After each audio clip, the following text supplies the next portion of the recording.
Gandakan kalih mikroorganisme, bakteri si baksil niki bisa berkembang biak enten ngalas, iso nyuburke lemah. Waton anggenipun maringi pupuk kimia mboten akeh-akeh mulai dikurangi nek pun kagungan pupuk piyambak kados niki. Kados sing kula aturke rikala pepanjenengan kali. Sing diwestani lebu. Lebu niku kangge karbon, nggih, sing organik. Kangge unsur hara. Hara tanah niku butuh. Kopian mboten oleh. Penyebarannya sabune tanem napa dereng Pak nek? Niki nek pun ngeten niki bebas Pak. Ajeng jenengan sebarke saderenge tanem. Sae pun bar tanem nggih sae. Saderenge tanem nggih Pak. Nggih sae. Untuk perbandingannya ra ngerti. Nek mengke perbandingane pemakaian nek pun dadi pupuk setiap 1 kilo kangge 1 meter. 1 kilo pupuk dengan bandingan. Kajenge lemahnya cepet subur meleh. Terus diaduk lah. Iya. Dolomit. Niki dolomit. Gampang. Ampun klentu gamping nggih. Lebu niki kebutuhannya hanya 10% dari jumlah yang kita sediakan. Nek letong ini ku nggunake 100 bagor hitungannya ra bagor ya. Niki cukup ngangge 10 bagor. Jadi mbok ampun kokean. Terus ampun membiasakan letong serintil niku diobong. Niku nutrisine telas, dadi areng kabeh. Dadine padha kalih ngeten niki gur dadine karbon. Ngoten nggih? Nggih. Salatin. Salatin. Jurke ngalor. Pun nek pun ngeten nembe bakterine disiram nggih. Song. Terus kecipratan aja dikira. Tinggal sorotan.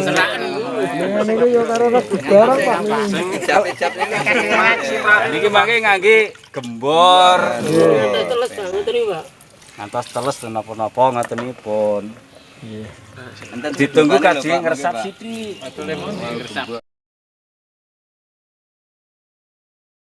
Iki lho wis dikai bibit. Wah, kudu jenengan persani mawon. Mawon. Kengke ngangge sampah ning sampah cepat digosok dikit. Mungkin iki pun dadi rapo. Ya, terima kasih. Ini saudara-saudara kita para kadang tani sedang melaksanakan proses pembuatan pupuk dasar. Nah, pada dasarnya di masing-masing poktan masing-masing wilayah itu sudah sering dikasih informasi oleh pihak yang berwenang dalam hal ini PPL untuk bagaimana cara membuat pupuk padat organik yang difermentasi seperti ini. Nah, ini lagi semuanya mencoba untuk memfermentasi, menyertakan mikroorganisme di dalam feses ini, yang nanti feses ini akan diaplikasikan ke lahan pertanian para kadang tani, sehingga lahan pertanian itu akan cepat kembali subur, cepat pulih, cepat naik lagi tingkat kesuburan tanahnya. Karena bukan semata-mata kita hanya membuat pupuk organik, tapi kita menyertakan mikroorganisme yang ada, sehingga tingkat kesuburan tanah dengan metode ini akan cepat kembali. Bahan-bahannya apa nih Om? Untuk bahan kita menggunakan feses. Feses itu adalah kotoran makhluk hidup. Yang penting kotoran makhluk hidup itu kita gunakan, bisa semua jenis kotoran makhluk hidup, itu namanya feses. Itu kita menggunakan 60%. Lantas seratnya kita gunakan 20%. Terus seorganik atau lebu menggunakan 10%. Nah, selebihnya kita menggunakan formula atau yang disebut ada mikrobakter di sini, mikroorganisme yang kami gunakan adalah jenis M213.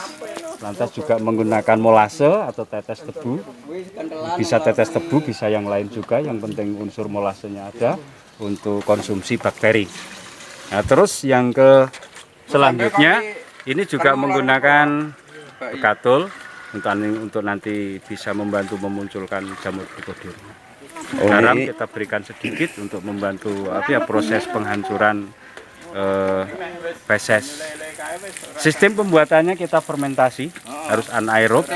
kedap udara, tidak boleh ada yang bocor karena kita membutuhkan amoniak di sana, gas di sana untuk membantu proses penghancuran, dan diproses paling tidak selama 21 hari. Kuantiti yang diperlukan minimum 2 kubik. Karena dengan 2 kubik itu begitu padat dan himpitan sehingga menimbulkan hawa panas yang maksimal.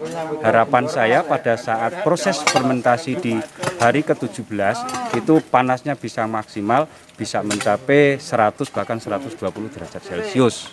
Itu panas itu berfungsi untuk satu, membakar biji rumput, mematikan virus, mematikan jamur, dan juga ada proses membantu pengupasan lapisan feses yang disebut lignin itu. Ini artinya jamur yang jahat untuk tanaman gitu ya. Betul. Jadi untuk fusarium ataupun patogen dan lain sebagainya itu adalah jenis jamur penyerang tanaman. Tetapi jamur penyerang tanaman ini bisa dihalau atau dilawan juga dengan jamur. Tapi jamur itu adalah jamur trichoderma. Nah, jamur trichoderma ini kita ambilkan turunan dari jamur bromo. Jamur bromo itu jamur yang tumbuh di akar bambu. Nah, itu adalah jamur trichoderma. Tapi jamur trichoderma itu tidak merusak tanaman, tapi mampu menghalau jamur-jamur lain yang menyerang tanaman. Ketua ini hadir.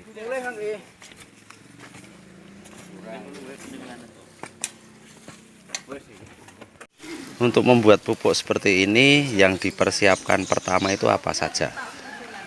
Ya, teman-teman, kita mulai mencoba membuat pupuk padat organik atau pupuk hayati. Kita cukup sederhana, murah meriah, tetapi bisa menghasilkan pupuk yang berkualitas. Bahan-bahan yang kita butuhkan, kenapa kita menggunakan bambu? Ini bisa kita menggunakan bambu. Bambu ini sifatnya lentur. Tatkala proses fermentasi ini nanti di usia 1-2 minggu tentunya akan ada proses pengembangan. Jika kita menggunakan bahan yang keras, bisa nanti patah atau bisa nanti pecah atau retak sehingga menjadi bocor. Maka pilihan saya yang paling efektif adalah menggunakan bambu, karena bambu ini sifatnya lentur. Nah, kenapa kita menggunakan plastik model seperti ini? Plastik juga sama mempunyai kelenturan. Tatkala proses fermentasi nanti berkembang pasti akan memuai karena ada proses gas atau pengembangan amonia. Sehingga kita tetap menggunakan plastik seperti ini. Pada proses nanti pendinginan, pemuaian sudah selesai, tentunya akan kembali lagi normal. Nah, di dalam memfermentasi ini harus anaerob. Anaerob itu artinya kedap.